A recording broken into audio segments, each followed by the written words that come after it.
అవకాశవాదం ఈ పదం రాజకీయాల్లో ఎప్పటి నుంచో ఉన్నా ఇప్పుడు మాత్రం కొందరికే కేర్ ఆఫ్గా మారింది. కింద పడ్డ మీదున్న పరిస్థితి ఎట్లా ఉన్నా తనకు అనుకూలంగా మార్చుకోగల సత్తా మాత్రం ఒక్కరికే ఉంది. ఆయనే Chandrababu.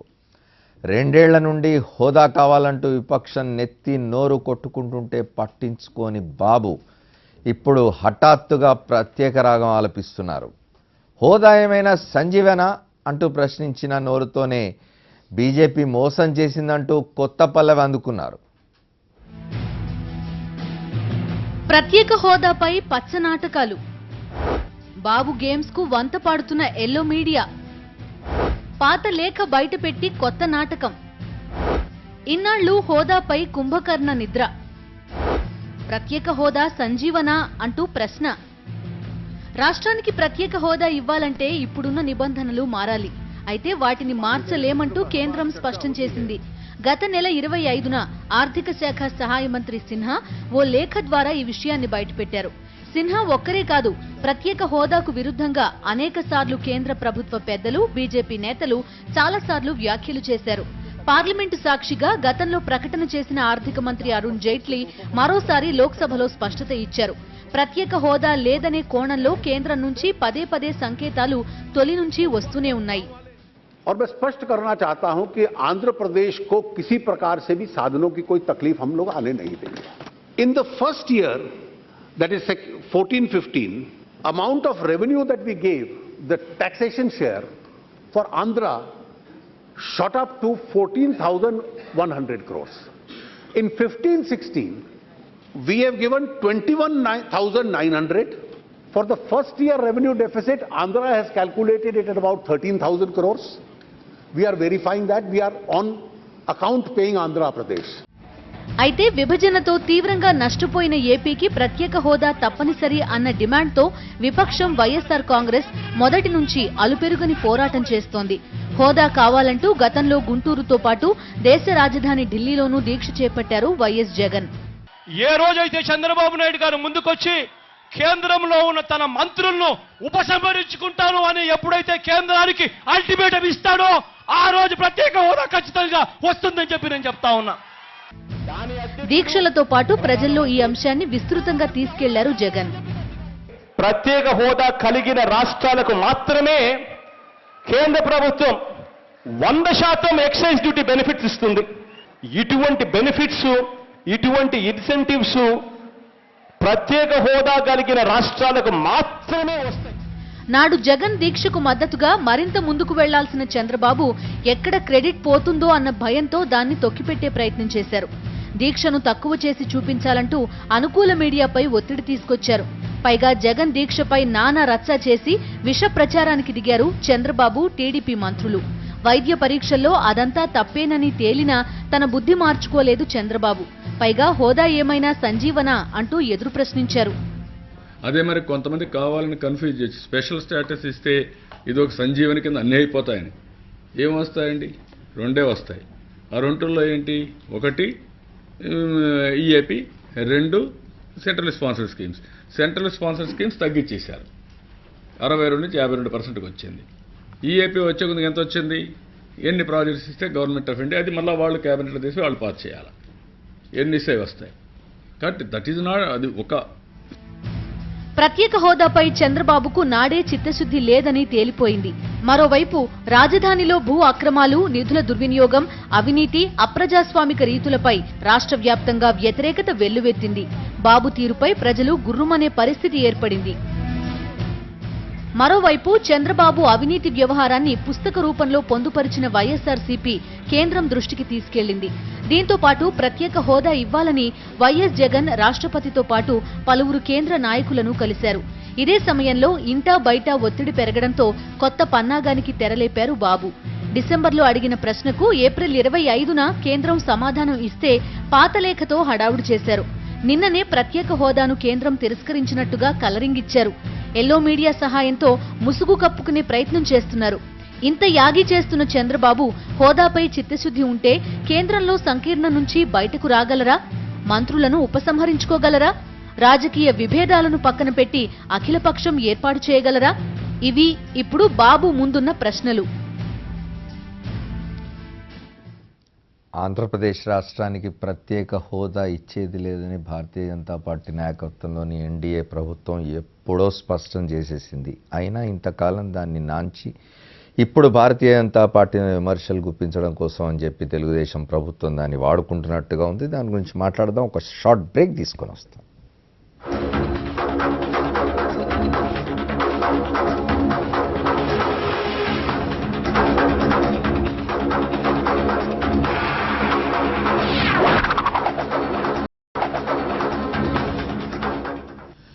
Welcome back to the fourth estate. రాష్ట్ర విభజన జరిగి ఆంధ్రప్రదేశ్ రాష్ట్రం ఏర్పడినప్పటి నుంచి దాదాపుగా 2 సంవత్సరాలుగా ఎన్డీఏ ప్రభుత్వం అనేక సందర్భాల్లో అనేక మంది నాయకులు ఆంధ్రప్రదేశ్కు ప్రత్యేక హోదా రావడం అనేది సాధ్యం కాదని చెప్తూనే వచ్చారు. స్వయంగా ఆంధ్రప్రదేశ్ ముఖ్యమంత్రి చంద్రబాబు నాయుడు గారు కూడా అనేక సందర్భాల్లో దాని గురించి మాట్లాడినారు. అసలు ప్రత్యేక హోదా గురించి ప్రస్తావించడానికి కూడా కొన్ని సందర్భాల్లో ఆయన ఇష్టపడని విషయం మనందరికి తెలిసిందే. సంజీవన ఇది అన్నారు. రెండవది ఆంధ్రప్రదేశ్కు ప్రత్యేక హోదా గురించి అడగొద్దు, ప్రత్యేక ప్యాకేజీలు అడుగుదాం అన్నారు. అమరావతి రాజధాని శంకుస్థాపన వేదిక మీద ప్రధానమంత్రి సమక్షంలో కూడా ముఖ్యమంత్రి ప్రత్యేక ప్యాకేజీ గురించి మాట్లాడారు తప్ప ప్రత్యేక హోదా గురించి మాట్లాడలేదు. ఆ తర్వాత విమర్శలు రావడంతో సవరించుకొని నేను ప్రత్యేక హోదా బదులు ప్రత్యేక ప్యాకేజీ అన్నాను, నోరు జారి అని చెప్పారు తప్ప ఆయన ఏనాడు కూడా చిత్తశుద్ధితో ఆంధ్రప్రదేశ్కు ప్రత్యేక హోదా కావాలని అడిగినట్టు లేదు, ప్రయత్నించినట్టు లేదు. ఇప్పుడు తెలుగుదేశం నాయకులు వరుసగా మాట్లాడుతూ ఉన్నారు. కేంద్ర మంత్రి చౌదరి రాజ్యసభలో చేసిన ప్రకటన కానివ్వండి, అంతే జయంత్ సిన్హా లిఖితపూర్వకంగా ఒక ఎంపీకి ఇచ్చిన సమాధానం కానివ్వండి, వీటన్నిటి చూసినట్టయితే ఆంధ్రప్రదేశ్కు ప్రత్యేక హోదా రాదని అర్థమవుతున్నది. ఇవాళ మాట్లాడుతున్నారు రామకృష్ణారెడ్డి గారు ఉన్నారు, గౌతమ్ ఉన్నారు, అట్లాగే మనతో రామకోటే గారు ఉన్నారు. ముందు రామకోటే గారితో మాట్లాడొస్తాను నేను. రామకోటే గారు ఒక మాట చెప్పండి, వాళ్ళ కేంద్రం మీద ఏదైనా ఇబ్బంది, కేంద్రంతో ఏదైనా ఇబ్బంది ఉంటే, కేంద్రం పట్ల ఏదైనా కంప్లైంట్ ఉంటే, ఫిర్యాదు ఉంటే కేంద్రంలో ఉన్న తన మంత్రుల్ని విత్డ్రా చేసుకోవాలి. కానీ వాళ్ళ గాలి ముద్దుకృష్ణమనాయుడు గారు డిమాండ్ పెట్టారు, వెంకయ్యనాయుడు అరుణ్ జైట్లీ రాజీనామా చేయాలని. ఇది ఎట్లా చూస్తారు మీరు? ఏదో కొంతమంది చేసేటువంటి ఇలాంటి విమర్శల్ని మనం అంత సీరియస్గా తీసుకోవాల్సిన అవసరం లేదు. కారణం ఏంటంటే ఈ తెలుగుదేశం పార్టీ భారతీయ జనతా పార్టీ యొక్క మిత్రత్వం ఎలా జరిగిందనే దానికోసం చూస్తే కిందటి 2 సంవత్సరాల క్రితం ఆ రోజున ఉన్నటువంటి చంద్రబాబు నాయుడు గారు వారంతటా వారుగా వచ్చి పాత మిత్రుల్లో మళ్ళీ కలిసి పోటీ చేద్దామనే దాంతోనే మేము ముందుకు వచ్చాం. దీంట్లో ఎటువంటి రాజకీయం కానీ వేరే విధంగా కానీ ఆలోచించలేదు. ఎందుకంటే మనకి కాంగ్రెస్ ముక్త భారత్ కావాలనే ఆలోచనతో మనం చేసినటువంటి తాపత్రయంలో చంద్రబాబు నాయుడు గారిని మనం ఎంచుకోవటం జరిగింది. వారికి ఆ రోజు చెప్పినటువంటి విషయాలు కూడా తేటతెల్లమైనాయి. ఆ రోజున ప్రత్యేక హోదా కావాలని అడిగినటువంటి వ్యక్తులు ఎవరైనా ఉన్నారంటే ఈ అరుణ్ జైట్లీ గారు, అదేవిధంగా ఉన్నటువంటి వెంకయ్య నాయుడు గారు అడిగిన మాట అయితే వాస్తవం. ఇది పార్లమెంటు సాక్షిగా అడిగాం. అయితే దురదృష్టకరమైన సంఘటన ఏంటంటే విడిపోయిన తర్వాత ఆ రోజున ప్లానింగ్ కమిషన్కి పోయి వెంకయ్య నాయుడు గారు వెళ్ళి చాలాసార్లు మాకు ఇలా ప్రత్యేక హోదా కావాలి ఏంటనంటే ఏమండి దీంట్లో కమిటీలో పెట్టలేదన్నారు. ఆ తర్వాత జరిగిన పరిణామంలో ఇది ప్లానింగ్ కమిషన్ క్యాన్సిల్ చేసి నీతి ఆయోగ్ అని పెట్టిన తర్వాత చాలా రాష్ట్రాలు మాకు కూడా కావాలి అని వెంటపడడంతో ఇది ఆచరణ సాధ్యం కాని విషయంగా తేలింది.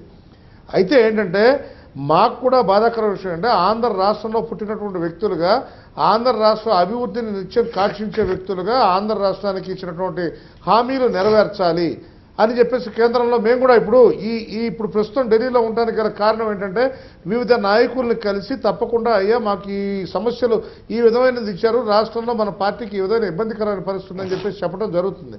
కానీ నేనుగా నీతి ఆయోగ్కి వెళ్ళి కనుక్కుంటే ఇంతకంటే బెటర్గా ఉండేటువంటి విధానాలను చేస్తున్నాం.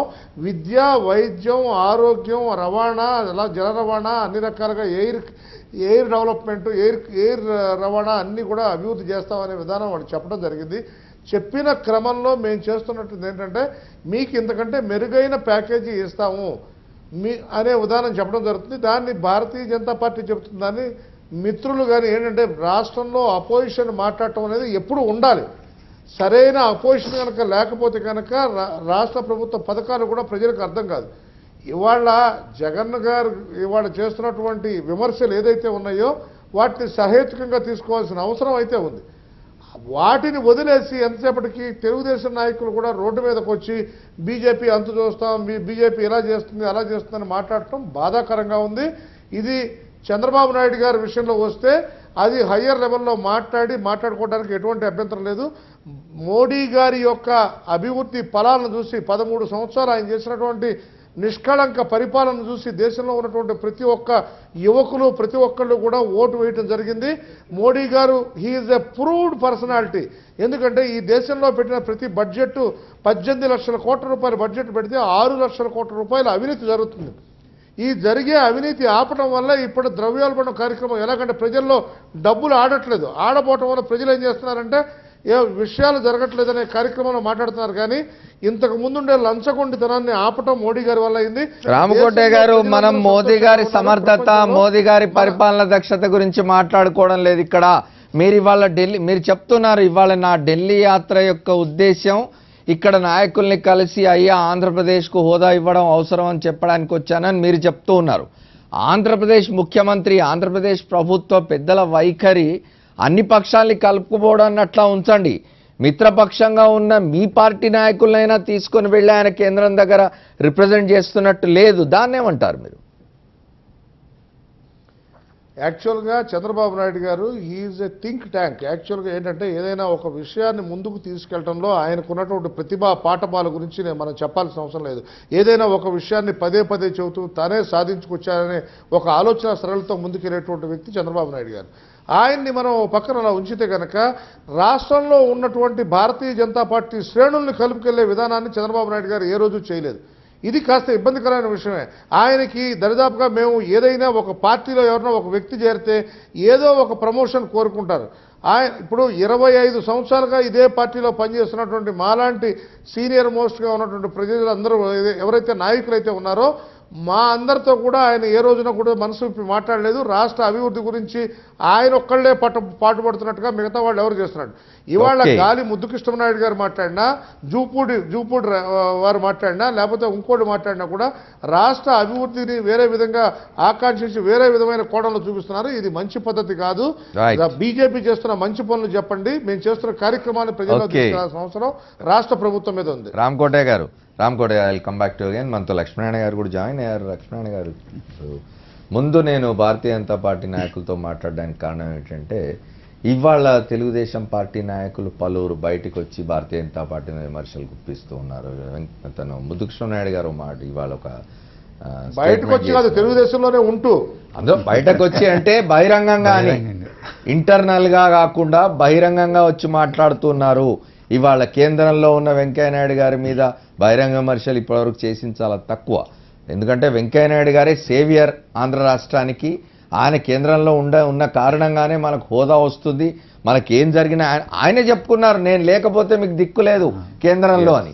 మిగతా నాయకులు కూడా ఆ మాట చెప్పారు. అట్లాంటి వెంకయ్యనాయుడు గారిని రాజీనామా చేయాలనే డిమాండ్తో ముద్దుకృష్ణనాయుడు బయటకు వచ్చారు. అందుకే వారితో ముందు మాట్లాడాను నేను. వారు మాట్లాడింది కూడా విన్నారు.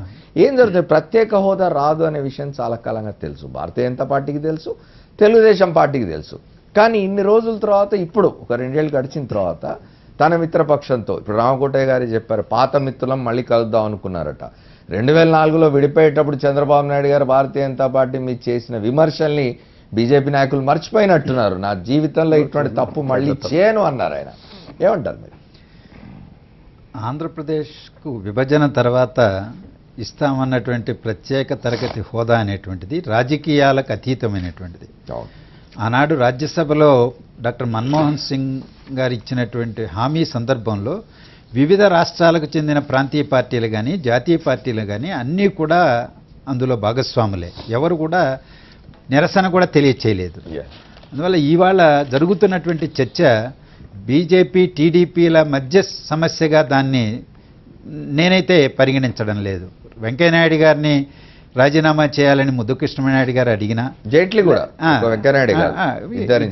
ఇద్దరు రాజీనామా చేయాలని అడిగినా, లేకపోతే కేంద్ర ప్రభుత్వం నుంచి టీడీపీ బయటికి రావాలని అడిగినా, ఇలాంటి రాజకీయ చర్చ వల్ల సమస్య పరిష్కారం అవుతుందా అనేటువంటిది వాళ్ళు ఆలోచించుకోవాలి.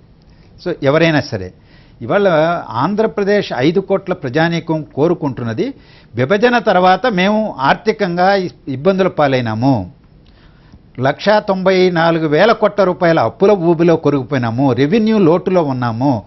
పారిశ్రామిక అభివృద్ధి కేవలం కొంత ఏదన్నా జరిగి ఉంటే విశాఖ కేంద్రంగా జరిగింది కానీ ఎక్కడా లేదు. ఒక వ్యవసాయ ఆధారిత రాష్ట్రంగా మార్చివేయబడింది. వెనుకబడినటువంటి రాయలసీమ, ఉత్తరాంధ్ర ప్రాంతాలు ఉన్నాయి. ఎలాంటి అవకాశాలు, ఉపాధి అవకాశాలు లేవు.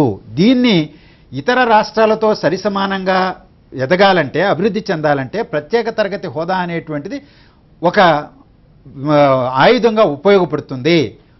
ఆ ఉపశమనాన్ని కల్పిస్తామని చెప్పారు కాబట్టి చట్టంలో పేర్కొన్నటువంటి అంశాలతో పాటు ఈ హామీని కూడా అమలు చేయండి అని పదే 2 సంవత్సరాలుగా అడుగుతున్నారు. 3 బడ్జెట్లు అయిపోయినాయి. ఇంకా ఎన్నికలకు ముందు 2 బడ్జెట్లలో ఒక బడ్జెట్ మాత్రమే ఉంటుంది. ఎన్నికల బడ్జెట్ ఒకటి అయిపోతుంది. రోజులు గడిచే కొద్దీ 5 కోట్ల ప్రజానీకం గుండెలు కోతకు గురవుతున్నాయి, ఆందోళన చెందుతున్నారు. ఈ సందర్భంలో సహాయ మంత్రిగా ఉన్నటువంటి ఒక మంత్రి రాజ్యసభలో హోంమంత్రిగా సహాయ మంత్రిగా ఉన్నాయని ప్రకటన చేశాడు. మరో సహాయ మంత్రిగా ఆర్థిక శాఖ ఉన్నాయని ఒక ఎమ్మెల్యే, ఒక ఎంపీ ప్రశ్న వేస్తే దానికి రాతపూర్వక సమాధానం ఇచ్చాడు. సో ఈ రోజు నేనంటున్నది ఇది చర్చనీయాంశంగా ఉన్నది. మోడీ గారు భారతీయ జనతా పార్టీ నాయకుడిగా ఎవరు అడగడంలా, ఒక దేశ ప్రధానిగా ఆయన ప్రధానమంత్రి అభ్యర్థిగా ఎన్నికల సందర్భంలో ఇక్కడికి వచ్చి చట్టంలో పేర్కొన్న వాటిని, రాజ్యసభలో ఇచ్చిన హామీని 100కి 100 అమలు చేస్తాం, మీ అభివృద్ధికి అండగా నిలబడతామని చెప్పారు. ఈరోజు దేశ ప్రధానిగా అడుగుతున్నారు 5 కోట్ల మంది ప్రజలు, మీరు నోరెప్పండి. సహాయ మంత్రితో ఎందుకు చెప్పిస్తారు? పదే ఇది చర్చనీయాంశం అవుతున్నది.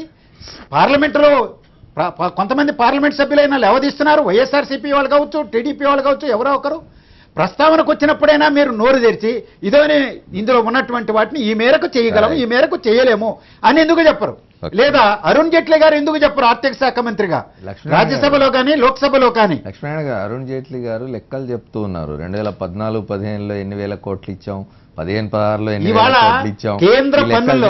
కేంద్ర పన్నుల్లో తెలంగాణకి ఎలా ఇస్తారో, తమిళనాడుకి ఎలా ఇస్తారో, కర్ణాటకకి ఎలా ఇస్తారో, ఆంధ్రప్రదేశ్ ప్రత్యేకంగా ఈరోజు పోలవరానికి ఎంత ఇచ్చారు, రాష్ట్ర రాజధాని నిర్మాణానికి ఎంత ఇచ్చారు, రాయలసీమ ఉత్తరాంధ్ర అభివృద్ధి ప్యాకేజీకి ఎంత ఇచ్చారు, లేకపోతే రైల్వే జోన్ గురించి సంబంధించి ఏం చెప్పారు, ప్రత్యేక తరగతి హోదాకు సంబంధించి ఏం చెప్పారు, వీటికి సంబంధించిన కేటాయింపులేంటి? నిజమే ఎడ్యుకేషన్ ఇన్స్టిట్యూషన్స్ వచ్చినాయి, కొన్ని ప్రారంభించారు, కొన్ని శంకుస్థాపనలు చేశారు, 30 కోట్లు 50 కోట్లు ఇచ్చారు, దాన్ని కాదనడం లేదు ఎవరు. కానీ కేంద్ర పన్నుల్లో ఇచ్చినటువంటి వాటాలను కూడా లెక్కలగట్టి మేము ఇంత ఇచ్చాం అంత ఇచ్చామని చెప్పేటువంటిది ప్రజలను మోసగించేటువంటి ప్రయత్నం చేయకూడదు. నిజాయితీగా జవాబుదారీతనంగా కేంద్ర ప్రభుత్వం వ్యవహరించాలి. రైట్ సార్, మిగతా మిత్రులతో కూడా మాత్రం ప్రధానమంత్రి నరేంద్ర మోదీ అయితే ఇప్పటివరకు నోరు ఇప్పడం లేదు, దాని గురించి ప్రత్యేక హోదా గురించి మాట్లాడడం లేదు. మిగతా విషయాలకు వస్తే ప్రత్యేక హోదా గురించి మాట్లాడకుండా ఆంధ్రప్రదేశ్ని అన్ని విధాలు ఆదుకుంటామని చెప్పి అందరూ మాట్లాడుతున్నారు. గౌతమ్ గారు చెప్పండి, ఇప్పుడు ఆంధ్రప్రదేశ్, ఇప్పుడు తెలుగుదేశం పార్టీ నాయకులు ఆంధ్రప్రదేశ్లో, సరే లక్ష్మీనారాయణ గారు అన్నారు దీన్ని రాజకీయం చేయొద్దు, రాజకీయ చర్చ కాకూడదు ఇదని అంటున్నారు.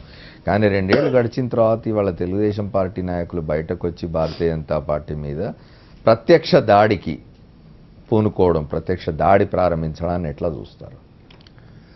ఒకటి, భారతీయ జనతా పార్టీకి ఎన్నికలు ముగిసిపోయాయి ఆంధ్రప్రదేశ్లో 2 ఏళ్ల క్రితం. వారు ఎన్నికలప్పుడు వచ్చినప్పుడు లక్ష్మీనారాయణ గారు చెప్పినట్టు తిరుపతి సభలో, విశాఖపట్నం సభలో ఈ మోడీ అండ్ చంద్రబాబు జోడీని గెలిపించండి, ఆంధ్రప్రదేశ్కి 10 ఏళ్ల ప్రత్యేక హోదాని అమలు చేస్తాము, అన్ని రకాలుగా అభివృద్ధి చేస్తామని చెప్పారు. ఇక్కడ ఎన్నికలు అయిపోయాయి, లబ్ధి పొందారు కనుక ఇప్పుడు ఎన్నికలు ఏమీ లేవు కనుక ఇక్కడ హామీలను మర్చిపోయి బీహార్కి వెళ్ళారు. 1,25,000 కోట్ల ప్యాకేజీని ఎన్నికల ముందు ప్రకటించారు, మనందరికీ తెలుసు. సరే, అక్కడ ప్రజలు ఇక్కడ అబద్ధం చెప్పారు కనుక మేము కూడా బీహార్ వెళ్ళి కాంగ్రెస్ పార్టీ అక్కడ కూడా ప్రచారం చేసి వచ్చాం. మోడీ గారు మా ఆంధ్రప్రదేశ్కి ఇచ్చిన హామీలే 2 ఏళ్ళైనా నెరవేర్చలేదు, మీరు ఆలోచించండి అని. సరే, బీహార్ ప్రజలు ఒక తీర్పు ఇచ్చారు. అంతకుముందు తర్వాత మళ్ళీ కాశ్మీర్కి వెళ్ళారు, 70,000 కోట్ల ప్యాకేజీని అక్కడ ప్రకటించారు. సరే, సగం వచ్చారు, అక్కడ ఏదో లబ్ధి పొందారు, పరస్పర విరుద్ధంగా పొత్తు పెట్టుకుని పరిపాలన చేస్తున్నారు. గుజరాత్కి ఈ బడ్జెట్లో ఎలాంటి కేటాయింపులు చేయకుండానే ఒక బుల్లెట్ ట్రైన్కి సుమారు 60 నుంచి 70,000 కోట్ల రూపాయలు శాంక్షన్ చేసుకున్నారు ప్రధానమంత్రి గారు గుజరాత్ స్టేట్కి. వేరే ఆంధ్రప్రదేశ్కి వచ్చేసరికి ఈవేళ ఏం చర్చించినా మనం ప్రత్యేక తరగతి హోదా విషయం కానీ, పునర్వ్యవస్థీకరణ చట్టంలో పెట్టిన అంశాలు కానీ మనం చర్చిస్తున్నామంటే ఆ రోజు విభజన సందర్భంగా ఆంధ్రప్రదేశ్ భవిష్యత్తుకి సంబంధించి ఒక భరోసా ఇవ్వటం కోసం ఆ రోజు ఉన్నటువంటి ప్రభుత్వం ఒక అద్భుతమైనటువంటి ప్యాకేజీని ఇచ్చింది నిజానికి. ఈవేళ మీరు చర్చ ఏమిటంటే తెలుగుదేశం పార్టీ 20 నెలలుగా భారతీయ జనతా పార్టీతో ప్రభుత్వంలో ఉండి ప్రభుత్వంలో ఉండి మనం 20 నెలలుగా ప్రతిపక్షంగా కాంగ్రెస్ పార్టీలో లేకపోతే మీడియానో వైఎస్ఆర్సీపీనో వామపక్షాలో లేకపోతే మేధావులు అనేక మంది 20 నెలలుగా అడుగుతూనే ఉన్నాం. ప్రత్యేక తరగతి హోదా వస్తే ఒక రాష్ట్రానికి ఇన్సెంటివ్స్ వస్తాయి, తరగతి హోదా ఇచ్చిన వాటికే ఇన్సెంటివ్స్ ఇచ్చే అవకాశం ఉంది కనుక అన్ని రాష్ట్రాలతో సమానంగా అభివృద్ధి చెందుతుంది. చంద్రబాబు నాయుడు గారు మీరు గట్టిగా అడగండి. మీరు అడగలేని పక్షంలో, ఎందుకంటే మీరేదో మోడీ గారు చంద్రబాబు నాయుడు గారిని మర్చిపోయారనో లేకపోతే చంద్రబాబు నాయుడు గతంలో మోడీ మీద చేసిన విమర్శలు మర్చిపోయి పొత్తు పెట్టుకున్నారనో మీరు అంటున్నారు. కానీ నాకు ఎందుకో మోడీ గారు ఆ విమర్శల్ని బాగా గుర్తుపెట్టుకున్నట్టున్నారు. అందుకని చంద్రబాబు నాయుడు గారికి ఈవేళ చుక్కలు చూపిస్తూ ఉన్నారు. కనుక నరేంద్ర మోడీ గారుతో చంద్రబాబు నాయుడు గారు కొట్లాడలేడనే కాంగ్రెస్ పార్టీ తరఫున మేము చాలా భరోసాగా చెప్పాం. అయ్యా అఖిల పక్షాన్ని ఏర్పాటు చేసి ఇది రాష్ట్ర ప్రయోజనాల సమస్య కనుక మీరు పొత్తులో ఉన్నప్పటికీ కూడా ప్రభుత్వం ఉన్నప్పటికీ కూడా అందరిని తీసుకెళ్లి ఒత్తిడి చేయండి అని లోక్సభలో స్వయంగా సోనియా గాంధీ గారు మొదటిసారి ఆంధ్రప్రదేశ్ ప్రత్యేక హోదా విషయమే మాట్లాడారు. అలాంటప్పుడు కూడా ఇదే తెలుగుదేశం పార్టీ ఫ్లోర్ లీడర్లు ఏం మాట్లాడారు? కాంగ్రెస్ రాజకీయం చేస్తుంది, బీజేపీ బాగా ఆదుకుంటుంది అని ఆ రోజు కనీసం మద్దతు ఇవ్వాల. ఆ రోజు మద్దతు ఇచ్చున్నా ఈ రోజు పర్యవసనాలు వేరుగా ఉండేవి. కనుక అలాగే వైఎస్ఆర్సీపీ అడిగింది, లేకపోతే రాజ్యసభలో అడుగుతున్నారు. అప్పుడు ఎప్పుడు కూడా తెలుగుదేశం పార్టీ వాళ్ళని రాజకీయ విమర్శలు చేసి కాంగ్రెస్ నాయకులు రాజ్యసభలో ఒక ప్రైవేట్ మెంబర్ బిల్లు కూడా పెట్టారు. 13వ తారీఖున వస్తా ఉంది. కనుక దాన్ని మొత్తంగా ఓవరాల్ గా మనం చూస్తే ఈవేళ మనం స్పష్టంగా అడుగుతున్న అరుణ్ జైట్లీ గారు లేకపోతే యశ్వంత్ సిన్హా గారు జయంత్ సిన్హా గారు ఇన్ని లెక్కలు చెప్పారు కదా. నేను అడుగుతున్నాను, యనమల రామకృష్ణ గారు ఏమయ్యారండి ఆర్థిక మంత్రి? ఎందుకంటే గాలి ముద్దుకృష్ణమనాయుడు చేత మాట్లాడిస్తారు? ఎందుకంటే జూపూడి ప్రభాకర్ గారి చేత మాట్లాడిస్తారు? మీ ముఖ్యమంత్రిని మాట్లాడమనండి, ప్రెస్ మీట్ పెట్టి ఇదిగో మాకు ఇన్ని నిధులు వచ్చాయి, కేంద్ర ప్రభుత్వం బాగా చేసింది, ఇది చాలు, మాకు ప్రత్యేక హోదా అవసరం లేదని యనమల రామకృష్ణ గారు చెప్పమనండి. వాళ్ళు చెప్తున్నారు కదా, అరుణ్ జైట్లీ మేము అన్ని రాష్ట్రాల కన్నా ఎక్కువ ఇచ్చేసామన్నట్టు చెప్తున్నారు కదా. లక్ష్మీనారాయణ గారు చెప్పింది కరెక్ట్. వాళ్ళు ఏదైతే 32% నుంచి 42%కి ట్యాక్సెస్ పెంచారో అవి అన్ని రాష్ట్రాలకు ఇచ్చినట్టే ఆంధ్రప్రదేశ్కి ఇస్తున్నారు. ఇంకా కేంద్ర ప్రభుత్వం చేసిన పెద్ద మోసం ఏంటంటే వాళ్ళు ఇచ్చిన సంక్షేమ పథకాలని 10% 20% తగ్గించి వేశారు రాష్ట్రాలకు ఇచ్చేది. కనుక ఆర్థిక నిధుల్లో గొప్ప అద్భుతాలు ఏమి జరగల. మోడీ గారు వచ్చిన తర్వాత కేంద్ర పథకాలను తగ్గించారు, రాష్ట్రాలకు ఇచ్చే పన్నులు వాటాను పెంచారు. కనుక బ్యాలెన్స్ చేసుకున్నారు వాళ్ళు.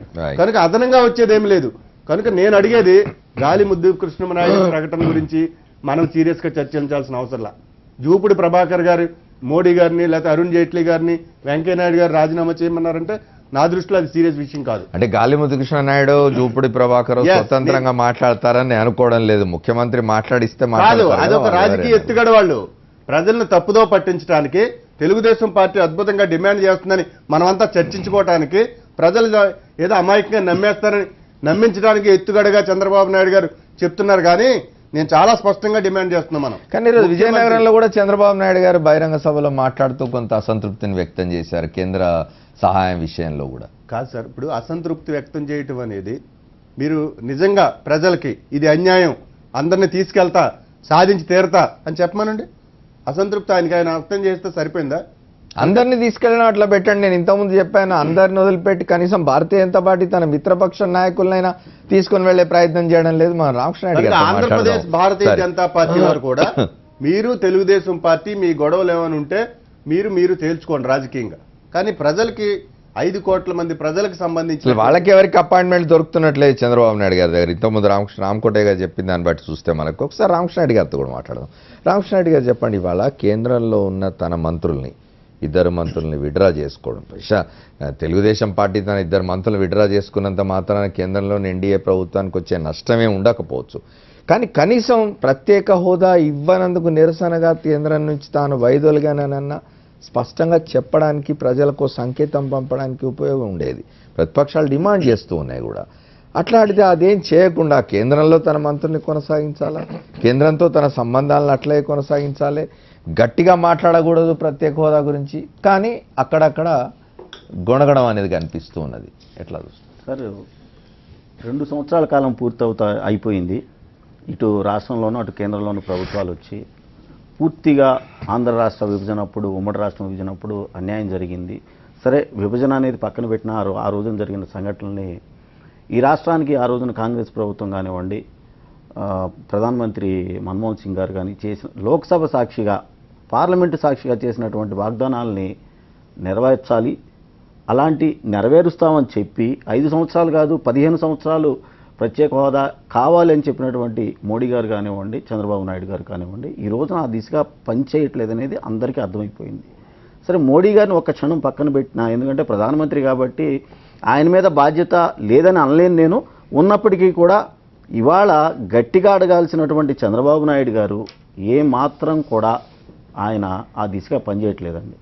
ఓటుకి నోటు కేసు విషయంలో అడ్డంగా దొరికినటువంటి చంద్రబాబు నాయుడు గారు ఈ రోజున ఎక్కడ తన కేసుల్ని బయటికి తీస్తారో, ఎక్కడ తాను సిబిఐకి దొరికిపోయి జైలు పాలవుతాననే భయంతో ఖచ్చితంగా ఆయన అడగట్లేదు. ఇంకొక సంఘటన అంటే, గత అసెంబ్లీలో తెలుగుదేశం ప్రభుత్వం తీర్మానం ప్రవేశపెట్టింది ప్రత్యేక హోదాకి అనుకూలంగా. 2 సార్లు తీర్మానం జరిగింది. 2 సార్లు తీర్మానం, అంతకుముందు కూడా ఒకసారి జరిగింది. వైఎస్ఆర్ కాంగ్రెస్ పార్టీ బేషరతుగా ఆ తీర్మానాన్ని అందరం కూడా సపోర్ట్ చేసి, జగన్మోహన్ రెడ్డి గారు సపోర్ట్ చేయించి, దాన్ని అయ్యా మీరు ఇక్కడ అసెంబ్లీలోనే దాన్ని పెట్టి తాళం వేయబాకండి, తీసుకెళ్ళి మోడీ గారి దగ్గర తీసుకువెళ్ళి అసెంబ్లీ తీర్మానం అని చెప్పి మీరు మోడీ గారిని గట్టిగా అడగండి అని అంటే, కనీసం అది చేయకలేకపోగా నిన్న మే 2వ తారీఖున జరిగినటువంటి మంత్రివర్గ దీంట్లో కానీ మీటింగ్లో కానివ్వండి, లేదా పాలిట్ బ్యూరో కూడా ఆ రోజునే జరిగింది, ఆ రోజున కానివ్వండి, ఈ రెండిట్లో పాలిట్ బ్యూరో కానివ్వండి, మంత్రిమండలి దీంట్లో కానివ్వండి, కనీసం అడుగుదామనేది కూడా లేకుండా ఒత్తిడి చేయొద్దు, ఒత్తిడి చేస్తే అసలు ఏమి ఇవ్వరు వాళ్ళు అనేది చెప్తా వచ్చారే తప్ప, అందరం పోయి తెలుగుదేశానికి మేము కూడా వస్తాం, వైఎస్ఆర్ కాంగ్రెస్ పార్టీ తరఫున అందరూ వస్తారు, మొత్తం ఎమ్మెల్యేలు, ఎంపీలు, ఎమ్మెల్సీలు అందరం పోదాం. రాష్ట్రానికి ఇవాళ సుమారు మొదటి సంవత్సరంలోనే 17,000 కోట్ల రూపాయలు. రాష్ట్రంలో రాజకీయ పార్టీలు అన్నీ ఉన్నాయి కదా, కాంగ్రెస్ ఉన్నది, వామపక్షాలు ఉన్నవి, మొత్తం ఉన్నారు. అందరూ ఇవాళ కోరుకుంటుంది ప్రత్యేక హోదాని. దీనికోసం వెళ్దాం రండి అని చెప్పేసి, అయ్యా చంద్రబాబు నాయుడు గారు విదేశీ పర్యటనలు చేసినంతగా ఒకవేళ ఢిల్లీ పోయి వెంకయ్య నాయుడు గారిని వెంట పెట్టుకొని ప్రధానమంత్రి మోడీ గారి దగ్గర కూర్చున్నా కూడా ఈ సమస్యకి పరిష్కారం అయ్యేదనేది నా భావన అండి. అంతేకాదు ఇవాళ మరి 15 సంవత్సరాలు కావాలని చెప్పినటువంటి వెంకయ్య నాయుడు గారు కూడా కనీసం ఒక్క మాట కూడా, సాక్షాత్తు తన సహచర మంత్రులే ఇక ప్రత్యేక హోదా లేదు అని చెప్తున్నప్పుడు ఆయన బయటికి రాకుండా, ఆయన ఏమి మాట్లాడకుండా కామ్గా ఉండిపోయారు అని అంటే, ఇంకా ఏమి ఆంధ్ర రాష్ట్ర ప్రజల పట్ల ఇటు బీజేపీ తాను చేసినటువంటి వాగ్దానాన్ని నెరవేర్చడంలో చిత్తశుద్ధి చూపిస్తూ ఉంది. దాని మీద సాధించాల్సినటువంటి దిశగా ఒత్తిళ్లు తీసుకురావడానికి తెలుగుదేశం ఏమాత్రం ప్రయత్నం చేస్తుందనేది ప్రజలందరికీ అర్థం. బయట జరుగుతున్న ప్రచారం ఆంధ్రప్రదేశ్లో భారతీయ జనతా పార్టీ, తెలుగుదేశం పార్టీ రెండు ఒకరినొకరు బలహీనపరుచుకునే ఎన్నికల రాజకీయాల్లోకి దిగుతున్నారు. ఇంకా 2.5 ఏళ్ళు పైగా ఉంది ఎన్నికలు అయినా కూడా ఇప్పటి నుంచే మొదలైంది ఒకరినొకరు బలహీనపరుచుకునే ప్రయత్నం. దానిలో భాగంగానే ఇవన్నీ మొదలైనాయనే ఒక విమర్శ ఉన్నది. దాని గురించి కూడా చర్చిద్దాం. ఒక షార్ట్ బ్రేక్ తీసుకుని వస్తాం.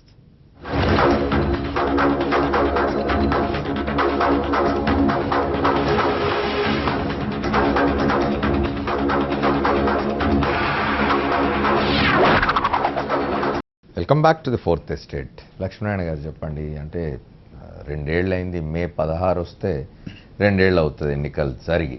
ఇంకొక 3 ఏళ్ళు అంటే చివరి సంవత్సరాన్ని వదిలేయాల్సింది. మధ్యలో ఇంకో 2 ఏళ్ళు ఉన్నాయి 2019 ఎన్నికలకు.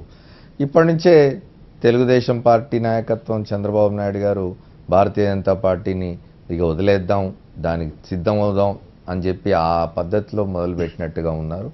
2 పార్టీలు కూడా వచ్చే ఎన్నికల నాటికి విడిపోయేందుకోసం అని చెప్పి సిద్ధమవుతున్నట్టుగా విమర్శలు వినిపిస్తున్నాయి. ఏమంటారు? అందులో ఆంధ్రప్రదేశ్కు ప్రత్యేక హోదా అనేది బలి అవుతున్నది. ఆంధ్రప్రదేశ్లో కొంత నీతి మాలినటువంటి రాజకీయాలు తెలంగాణలో మొదట ప్రారంభమైంది, అది ఇప్పుడు పరాకాష్ఠకు చేరుతుంది. తెలంగాణలో ఇది నీతిమాలిన రాజకీయం అని చెప్పి అక్కడ పోయి అదే రాజకీయం చేస్తున్నారు కదా. ఈరోజు వైఎస్ఆర్సీపీ నుంచి అధ్యక్షుడు, ఉన్న ఎమ్మెల్యే అందరూ మొత్తం కట్టగట్టుకొని పార్టీనే మెర్జ్ చేస్తున్నామని చెప్పేటువంటి స్థితికి వెళ్ళిపోయారు. అది ఈరోజు అంటువ్యాధిలాగా ఆంధ్రప్రదేశ్ను కూడా ఇది చేసి ఓ 15 మందినో 16 మందినో ఇప్పుడు తీసుకెళ్ళారు.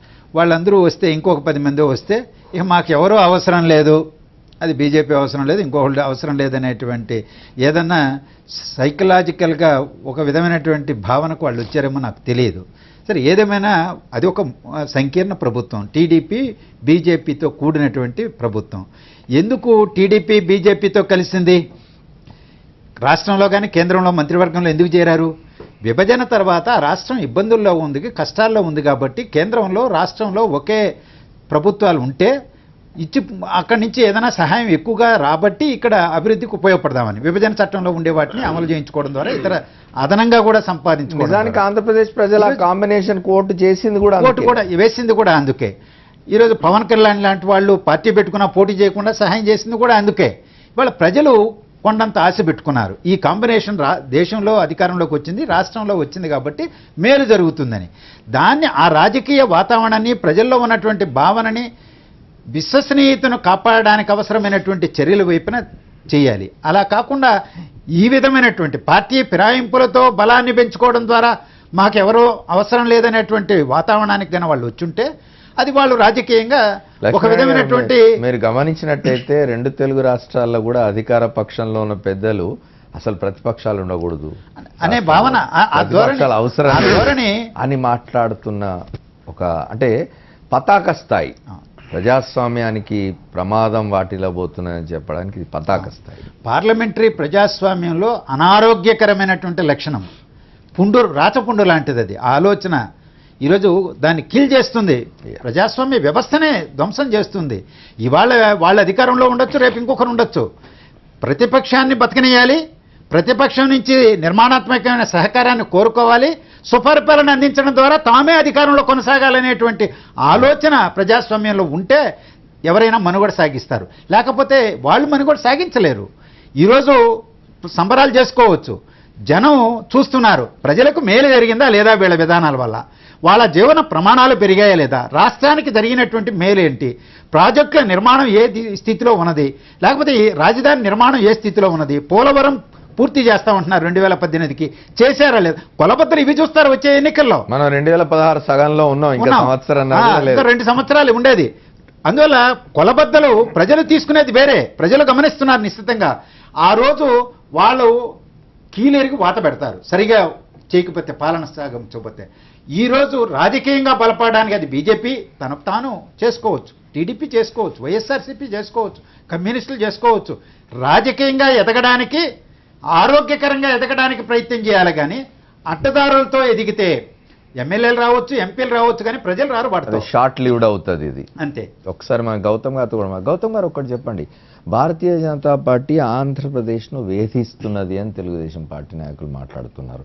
మీరు మిత్రపక్షాలు ఆంధ్రప్రదేశ్లో వారి మంత్రులు మీ దగ్గర ఉన్నారు, మీరు ఢిల్లీలో మంత్రివర్గంలో ఉన్నారు, ఆంధ్రప్రదేశ్ను వేధిస్తుంటే మీరు ఎందుకు చూస్తూ ఉన్నారు? ఒకటి, ఇది సందర్భాన్ని బట్టి నా అర్థమవుతుంది ఏంటంటే, ఇప్పటి వరకు ప్రత్యేక తరగతి హోదా ఆంధ్రప్రదేశ్కి రాదనే విషయం లోపల చంద్రబాబు నాయుడు గారికి ఎప్పటి నుంచో తెలిసినప్పటికీ రాష్ట్ర ప్రజలను ఒక మభ్య పెడుతూ వచ్చారు. మేము 30 సార్లు తిరిగాం, 26 సార్లు తిరిగాం, ఇస్తానంటున్నారు. వెంకయ్యనాయుడు గారు ఏమన్నారు, నేనే దిక్కు ఆంధ్రప్రదేశ్కి, చంద్రబాబు నాయుడు అద్భుతంగా ముఖ్యమంత్రి, ఈయన లేకపోతే అసలు విజన్ లేదు, మోడీ గారు అక్కడ ఆంధ్రప్రదేశ్ను ఆదుకున్నారు. ఇలాంటి అబద్ధాలు చెప్పి 2 ఏళ్ళు నడిపారు సార్. ఇప్పుడు అది ఇవ్వనని వాళ్ళు చెప్పాల్సిన పరిస్థితి వచ్చింది, చెప్పారు కనుక బహిరంగంగా లేదా లోక్సభలో. ఇప్పుడు ఒక కొత్త డ్రామాగా తెరలేపారు. అదేంటంటే వీళ్ళు ఏదో భారతీయ జనతా పార్టీని విమర్శిస్తున్నట్టు కొంతమంది చేత మాట్లాడించడం. అది మళ్ళీ ప్రజలు నమ్మి, అవును తెలుగుదేశం పార్టీ చాలా అసంతృప్తిగా ఉంది, బీజేపీ మీద చాలా పోరాడుతుంది, వీళ్ళు కలిసి ఉంటారో విడిపోతారో కనుక రాష్ట్ర ప్రయోజనాల కోసం చంద్రబాబు నాయుడు గారు చాలా కమిటెడ్గా ఉన్నారు అని నమ్మించడం కోసం ఇంకొక ఏడాది కొత్త డ్రామా నడుపుతారు. నేను అనుకుంటున్నట్ల ఇట్లాంటి విమర్శలతోటే డ్రామాలు నడుపుతారు. మళ్ళీ ఎవరో వచ్చి ఎన్ని ఉన్నా కలిసి ఉండాలి, రాష్ట్ర అభివృద్ధి విడిపోతే ఏమొస్తుంది. నేను అనుకుంటున్నాను చంద్రబాబు నాయుడు గారు ఇప్పుడే నరేంద్ర మోడీతో, భారతీయ జనతా పార్టీతో తగువ పెట్టుకునే స్థితిలో ఆయన మానసికంగా కానీ, ఆయన ఉన్న కేసులు రీత్యా కానీ, రామకృష్ణారెడ్డి గారు చెప్పినట్టుగా ఓటుకు నోటు కేసులో ఇంకా వాళ్ళ దగ్గర ఉంది. తెలంగాణ ముఖ్యమంత్రి ఒక సంతకం పెడితే అంటే కేంద్రం బూచి చూపించి కంట్రోల్ చేస్తుంది అనుకుంటున్నారా? అవి అవ్వచ్చు, లేకపోతే ఏం భయము, నీకేమీ కాకపోతే నాకు భయం లేదని ఇందాక ఎక్కడో ముఖ్యమంత్రి గారు బహిరంగ సభలో మాట్లాడుతున్నారు. మేము అడుగుతున్నాం, మీకేం భయము? ఆంధ్రప్రదేశ్కి ప్రత్యేక తరగతి హోదా ఇవ్వకపోతే మీరు నిలవేయలేనంత బలహీనత, పోలవరానికి డబ్బులు ఇవ్వలేకపోతే మీరు నిలదీయలేని బలహీనత, రాజధానికి డబ్బులు ఇవ్వకపోతే వెనకబడిన జిల్లాలకి ఒక ప్రత్యేక ప్యాకేజీ అద్భుతమైన 33,000 కోట్ల రూపాయలు విలువైన 5 ఏళ్లకు ఉపయోగపడే ప్యాకేజ్ ఇస్తే 350 కోట్లు 700 కోట్లు ఇస్తే మాట్లాడలేని బలహీనత ఉన్న పరిస్థితుల్లో మీరంత తొందరగా మోడీ గారి నుంచో బీజేపీ నుంచో టీడీపీ చంద్రబాబు నాయుడు గారు దూరం అయిపోతారు అని నేను అనుకోవట్లా. ఎందుకంటే ఆయనకు ఉండేటువంటి బలహీనతలు, వ్యక్తిగత ప్రయోజనాలు. ఎందుకంటే ఒక ఆయన కేంద్ర మంత్రి గారు ఒక బ్యాంకుకు 100 కోట్లు ఎగ్గొట్టిన కేసులో ముద్దాయిగా తిరుగుతున్నారు కోర్టుల చుట్టూ. దాని నుంచి ప్రొటెక్షన్ చేసుకోవాలి. కనుక నరేంద్ర మోడీ గారికి, చంద్రబాబు నాయుడు గారికి, ఆయన కేంద్ర మంత్రులకి పరస్పర ప్రయోజనాలు, వ్యక్తిగత ప్రయోజనాలే ముఖ్యం, రాష్ట్ర ప్రయోజనాలు కాదు. కనుక రాష్ట్ర ప్రజలు అర్థం చేసుకోవాల్సిందంటే గౌతమ్ గారు, నరేంద్ర మోదీకి భారతీయ జనతా పార్టీకి వారికి ఉండే ఇబ్బందులు వారికి ఉన్నాయి కదా. ఏటా 1, 2, 3 రాష్ట్రాల్లో శాసనసభ ఎన్నికలు వస్తున్నాయి. వాటిల్లో ఓడిపోతే కేంద్రంలో బలహీనం అవుతాం. రేపు ఎట్లా ఉంటుంది? ఢిల్లీ పోయింది, బీహార్ పోయింది, ఇప్పుడు మళ్ళీ కొన్ని ఎన్నికలు జరుగుతున్నాయి, బెంగాల్, అస్సాం అండ్ కేరళ. వచ్చే సంవత్సరం అతిపెద్ద రాష్ట్రం ఉత్తరప్రదేశ్లో ఎన్నికలు జరగబోతున్నాయి. వీటన్నిటి కారణంగా కూడా ఆంధ్రప్రదేశ్కు ప్రత్యేక హోదా ఇవ్వడానికి వెనకపోతున్నారు. అన్న మీరు అన్నట్టుగా ఇది ఆంధ్రప్రదేశ్ భారతీయ జనతా పార్టీ మేనిఫెస్టో. ఈ మేనిఫెస్టోలో వాళ్ళు ఇచ్చిన హామీ, ఫస్ట్ హామీ కేంద్ర సహాయంలో భాగంగా 5 ఏళ్ల పాటు విభజనానంతర ఆంధ్రప్రదేశ్కు ప్రత్యేక హోదా, బీజేపీ ప్రభుత్వం ఈ హోదాను మరో 5 ఏళ్లు పొడిగిస్తుంది అంటే 10 years ప్రామిస్ చేశారు కదా. కింద ఏమన్నారు? చంద్రబాబు నాయుడు గారు 15 ఏళ్ళు అడిగారు. 4వ ప్రామిస్ వినండి. విభజనానంతరం ఈ సంవత్సరం కలిగే ఆర్థిక లోటును కేంద్రమే పూర్తిగా భరిస్తుంది. ఏమంటే ఎన్నికల మేనిఫెస్టో భారతీయ జనతా పార్టీకి నరేంద్ర మోడీ గారికి బాధ్యత లేదా? రైట్, బాధ్యత లేదా? ప్రధానమంత్రి అభ్యర్థిగానే మీరు వచ్చి దీన్ని హామీ ఇచ్చారు కదా. వెంకయ్య నాయుడు గారికి బాధ్యత లేదా? ఇంత బొమ్మలు వేసుకుని నేనే సాధించాను ప్రత్యేక హోదానని సన్మానాలు చేయించుకున్నారు కదా. ప్రత్యేకమైన బుక్లెట్ కూడా చేశారు. రామకృష్ణ రెడ్డి గారితో ఉన్నారు. రామకృష్ణ రెడ్డి గారు ఒకటి చెప్పంటే, భారతీయ జనతా పార్టీ, తెలుగుదేశం పార్టీ రెండు కూడబలుక్కొని ఇదంతా చేస్తున్నాయా? సార్ అసలు ఇవాళ ఈ ప్రత్యేక హోదా విషయంలో చూసుకుంటే మాత్రం చంద్రబాబు నాయుడు గారికి, మోడీ గారికి, సరే మోడీ గారిని ఒక చిన్న పక్కన పెట్టినా మన రాష్ట్రాన్ని నుంచి రిప్రజెంట్ చేస్తున్నటువంటి వెంకయ్య నాయుడు గారికి పూర్తి బాధ్యతలు ఉన్నాయండి. మన వరకు వెంకయ్య నాయుడు గారే మోడీ. సో ఈ పూర్తి బాధ్యతల నుంచి ఇద్దరు కూడా, చంద్రబాబు నాయుడు గారు ఏమేమి జిమ్మిక్కులు చేస్తున్నాడు, ఎలా ఆయన కేసుల్లో నుంచి బయటపడటానికో, లేదా ఆయన కేంద్ర మంత్రులు, ఆయన పార్టీలో మంత్రుల్ని ఎక్కడ ఇబ్బంది పెడతారోనని కేసుల ద్వారా అని ఆయన తప్పించుకుంటున్నా, కనీసం వెంకయ్య నాయుడు గారు కూడా ఈ రోజున పట్టించుకోలేని పరిస్థితిలో ఉన్నారండి. అంటే నాకేమనిపిస్తుంది అంటే, బహుశా వచ్చే నెలతోటి ఆయన రాజ్యసభ సభ్యత్వం టైం కూడా అయిపోతూ ఉంది. ఆయనకైనా సరే మోడీ గారిని గట్టిగా నిలదీస్తే ఏమో రేపొద్దున మళ్ళీ నాకు రాజ్యసభ అవకాశం ఇవ్వరేమోననే దాంతో అటు మోడీ గారు, అటు వెంకయ్య నాయుడు గారు కానివ్వండి, ఇటు చంద్రబాబు నాయుడు గారు కానివ్వండి, ఇద్దరూ కూడా కలిసి నాకు గుర్తుండి కనీసం ఒక 7-8 మంది ఆత్మ బలిదానాలు చేసుకున్నారండి. చనిపోయారు ప్రత్యేక హోదా కోసం. మనుషులు చనిపోయినా ఇవాళ రాష్ట్రం, ఇందాక గౌతమ్ గారు చెప్పినట్టు 16,000 కోట్ల 17,000 కోట్ల రూపాయల రెవెన్యూ లోట్లో ఉన్నా ఇస్తామన్నది ఇవ్వకపోగా, ప్రత్యేక హోదాతో పాటు రైల్వే జోన్ కానివ్వండి, మిగతా ప్యాకేజీలు ఏవైతే ఆ రోజు ప్రకటించారో వాటన్నిటిని కూడా కనీసం పట్టించుకోలేని పరిస్థితుల్లో ఈ రోజున తెలుగుదేశం ప్రభుత్వం కానివ్వండి, అలాగే దీన్ని సమర్థించాల్సిన పరిస్థితుల్లో వెంకయ్య నాయుడు గారు కానివ్వండి ఉన్నారు అని అంటే నిజంగా చాలా దారుణమైన పరిస్థితులు ఈ రోజు ఉన్నాయండి. మొట్టమొదటి నుంచి కూడా జగన్మోహన్ రెడ్డి గారు, కనీసం జగన్మోహన్ రెడ్డి గారు ఢిల్లీ వెళ్ళి ప్రతిపక్ష నాయకుల్ని, ప్రధానమంత్రి గారిని, రాష్ట్రపతి గారిని కలిసినన్ని సార్లు చంద్రబాబు నాయుడు గారు ఢిల్లీ వెళ్ళాడు. కానీ లోపల మాట్లాడింది ఏందో తెలియదు, బయటకు వచ్చి చెప్పడం ఒకటి. ఖచ్చితంగా నిలదీసి కనుక ఉన్నట్లయితే ఇవాళ ప్రత్యేక హోదా వచ్చి ఉండేది ఆంధ్ర రాష్ట్రానికి. ఓకే, మన రామకోటయ్య గారితో మళ్ళీ మాట్లాడదాం. రామకోటయ్య గారు, నేను హాస్యానికి అనలేదండి. ఇదే ముద్దుకృష్ణనాయుడు గారు కొన్ని మాసాల క్రితం అన్నారు, వెంకయ్య నాయుడు గారి దేశ రాష్ట్రపతి కావాల్సిందే, చంద్రబాబు నాయుడు గారి దేశానికి ప్రధానమంత్రి కావాల్సిందే అన్నారు. అదే నోటితో ఇవాళ ముద్దుకృష్ణనాయుడు, వెంకయ్య నాయుడు రాజీనామా చేయాలంటున్నారంటే తేడా వచ్చింది సంబంధాల్లో అని ఏమంటారు? తప్పకుండా. యాక్చువల్గా ఏంటంటే, ఈ రాజకీయ నాయకుల యొక్క మాటలు ఏ రోజు కూడా క్లియర్గా ఉండవనే విషయాన్ని ఒకదాన్ని చెప్పుకుంటాం. ఇదే ముద్దుకృష్ణనాయుడు గారు వెంకయ్య నాయుడు గారిని పొగిడినటువంటి వ్యక్తే, అదే చంద్రబాబు నాయుడు గారిని కూడా తెగిడినటువంటి వ్యక్తే.